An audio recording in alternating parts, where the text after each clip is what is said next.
As Triple H promoted this match, basically saying this is going to be the biggest match in the history of WWE. Nothing is ever going to be bigger than this. We have Team Cena going up against Team Authority. Basically, if the Authority loses this match, Triple H and Stephanie are stripped of all powers in the WWE. They will no longer be able to serve as basically the GM of Monday Night Raw and SmackDown. Basically being able to put the face WWE superstars through triumph and tragedy, basically, making sure that they don't have the easy way to basically rise to the top. They basically, like, looking over at the Team Cena, Dolph Ziggler, a guy who's been on the verge of becoming the next biggest superstar in the WWE, who basically was pushed down after WrestleMania 29 when he became the World Heavyweight Champion, after finding out that he had suffered a concussion in a match against Alberto Del Rio.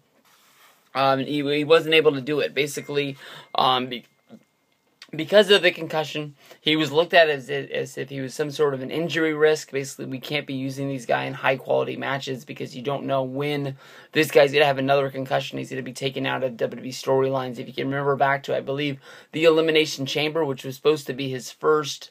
no, I apologize. Extreme Rules, which was supposed to be his first World Heavyweight Championship match against... I believe it was against Alberto Del Rio, or was it against Jack Swagger? Somehow the thing got screwed up because of his concussion, and ended up being a #1 contenders match where Alberto Del Rio was able to beat Jack Swagger, and then he was able to have the payoff the next month at the pay-per-view where he was able to actually have his match, and Ziggler was able to defend his championship. Big Show was a guy that has been off TV for a good little while. They should be building up the fact that basically he wanted to be on television for that long while before he finally came back, but the Authority kept on not sending him plane tickets, or not telling him that he was booked for shows, giving some sort of a reason why he shouldn't have been there. Eric Rowan, to me, is one of the biggest really surprises, but you see Luke Harper and Eric Rowan added to this team as the biggest sort of mystery. I think, Ryback, Rusev, their guys really getting a rub off of John Cena, Kane, Seth Rollins, really sort of bringing them up out of the mid-card into this main event spot. But I don't think anybody's ever really looking at this as sort of the biggest match in the history of WWE. It just happens to be a freaking match on the main event of a pay-per-view. One of them that should be, going out of their way. Like, this should be dynamite. I mean, this show, the way this should have been in order to make people think of, wow, this is what we get for $9.99. This is why I subscribe to the WWE Network.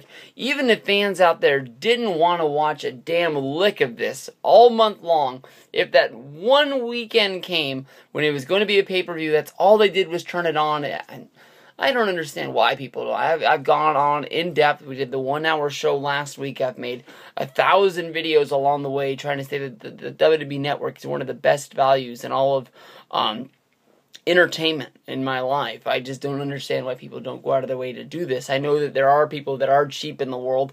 WWE pay-per-views for the longest time were in the $40 to $50 range. When I was a kid, they were $20 to $30, and to me that seemed like $1 million at some points. But this right here, to get the shows at only $9.99 it's like when I look at old newspaper clippings of old shows, and basically they say tickets start at like $10 and they go to like $29, and I'm like, you could have bought front row seats to this show for $29. Go back and look at old WrestleMania ads and see what the highest dollar ticket is, and see that you can get front row WrestleMania tickets for like $100.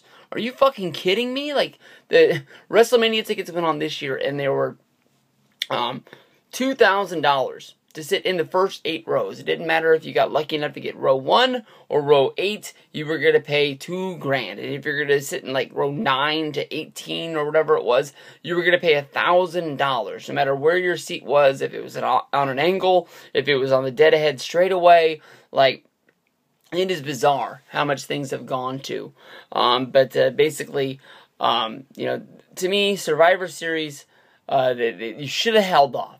You should have ran November as if it was a normal month, giving you a whole month build, building up to December. And December should have been your knockout of the park Dynamite month. I know that there are some little rumors out there, mostly spiked by me, saying that maybe they'll use Brock Lesnar in the on December pay-per-view, which would be TLC having the championship match against John Cena.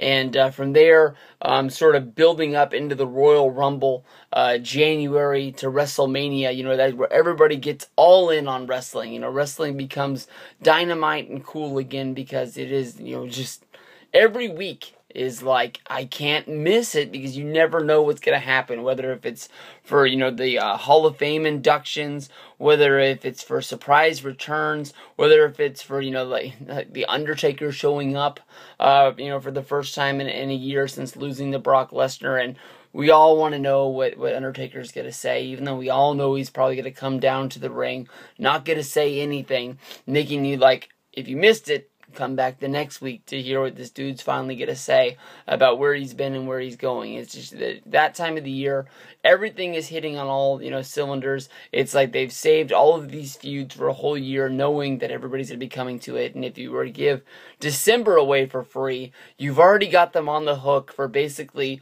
when the new billing cycle comes. That's what the whole gimmick comes down to, is basically just getting people to sign up, submit their credit card information. Maybe some of them are going to call and cancel before that last day. But, the second that clock turns midnight, WWE is going to be sending out those bills to credit card companies. $10, $10, $10, $10, $10, and they're going to be raking in the money, and you've already got them on the hook for January, February, March, all throughout that WrestleMania time. You're going to be telling me you get the WWE Network in January, and you're not going to be sticking around until the end of WrestleMania and getting hooked on watching these pay-per-views.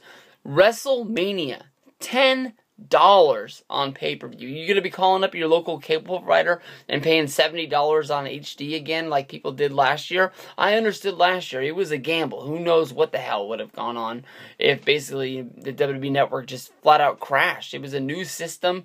It was not only was it the first WWE pay-per-view that was going to be on there, but it was WrestleMania, something that over 1 million people buy year in and year out.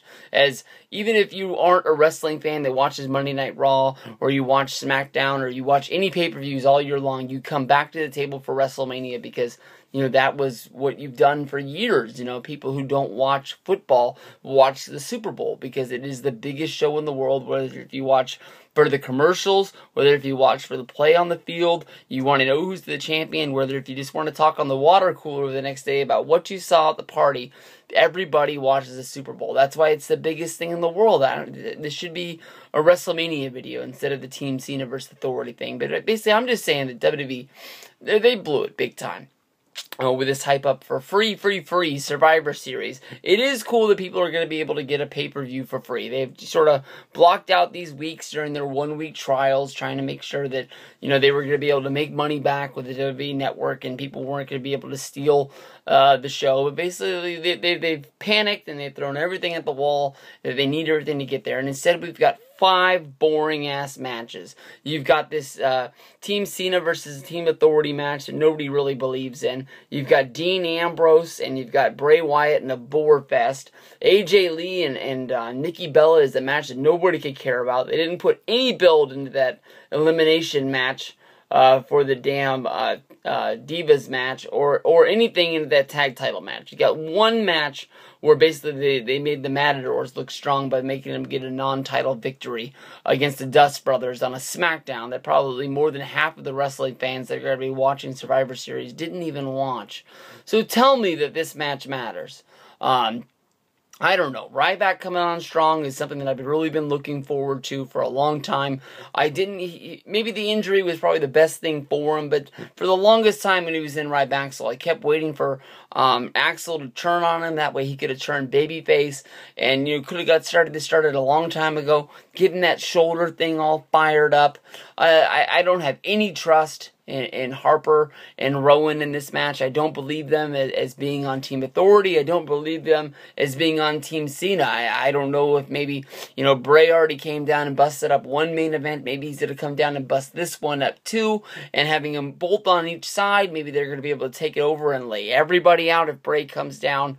What are the motives going to be? You can even look at John Cena. I hate saying this because everybody wants to know, when is John Cena turning heel?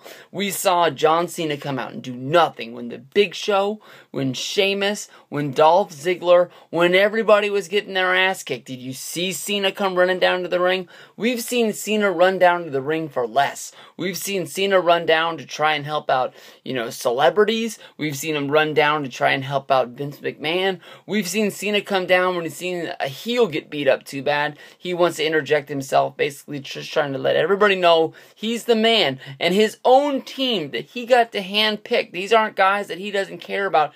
These are guys that he had to go out and he had to promote to bring onto this team. Cena watched them all get their ass kicked. He wasn't doing anything back there. There was no storyline where Cena got locked in a room, they stole his remote control, and he couldn't watch the television. He got locked in some dairy freezer somewhere along the way. Maybe he was meeting some Make-A-Wish kids. Maybe he was doing interviews with Renee Young, and the Authority slipped out there and they made sure they did the beatdown when Cena couldn't do it. For all we know, Cena was standing in front of that monitor where he watched that damn Ryback match all night, watching his guys get their ass kicked, and maybe at the pay-per-view, he's the guy who's going to turn and he's going to help the Authority win. And that's what's going to save his job while the other guys get fired. No way in the world that's happening. But basically, I'm just saying anything could happen in this damn match. Nobody gives a shit about Kane. It's just crazy. I mean, Mark Henry's a guy that came on strong during that Rusev feud, and I'm cheering with him. Now here he is, just a normal heel again. Rusev is a guy that, has some matches that I really get behind, and I keep on waiting for somebody to beat him, and I keep on this is going to be the one, this is going to be the one, no matter if it's, Biggie Langston, whether if it's Jack Swagger. I was rooting for Mark Henry, I was rooting for Big Show. Now in this match, he's got to get eliminated. Are they going to count that as what's going down? Because I don't really see Team Authority. I'm picking the Authority to win this match. But there's no way in the world I'm picking Rusev as the Ultimate Survivor. Are they not going to count this? He hasn't lost a match due to pinfall or submission. Is he just going to do the whole little boring thing where he gets counted out on the outside? Is he going to get disqualified and that's what's going to go down and they're not going to count it as a real loss? We're talking about the undefeated streak of Crimson in TNA now, where basically Crimson was over there losing tag team matches, but he wasn't the one taking the pinfall, so he hasn't lost the match and he's not undefeated. You just lost a damn tag team match. You lost. You're going to the back. You're the loser. It doesn't matter if, Matt Morgan's the guy who gets pinned. You lost. Loser. You're done. It's over. I don't know what the hell's going to happen here. I'm picking Cena. I don't want to go through another deal of basically Cena getting fired and basically, having to find a way to get Cena, Ziggler, Big Show, Rusev, not Rusev, you're not Rusev, damn, you're Rowan, and Ryback, back onto the show somehow. I don't understand that Vince McMahon's just going to come down, no chance in hell, and then from there he's just going to say, oh, you know what, the Authority didn't have the authority to do it. If the Authority is the Authority, and they're the leadership of what's going down in the WWE, it doesn't matter if Vince McMahon should be able to just say, oh, fuck it, that doesn't matter, because then you're just saying the last 5 weeks of television, or however long the build is for Survivor Series, just throw it out the window and all of this didn't matter. Sometimes you need to do that in wrestling because basically maybe you do make a little bit of a mistake and you want to find a way to correct it, or maybe you just want to blow everything up and start from scratch because nothing's really working.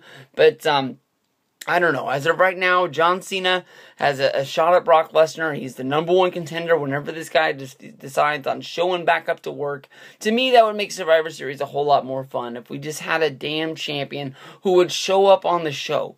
Brock Lesnar, having the championship and just, walking off TV and not one person mentioning, when this guy shows up, I'm going to be the guy who beats him.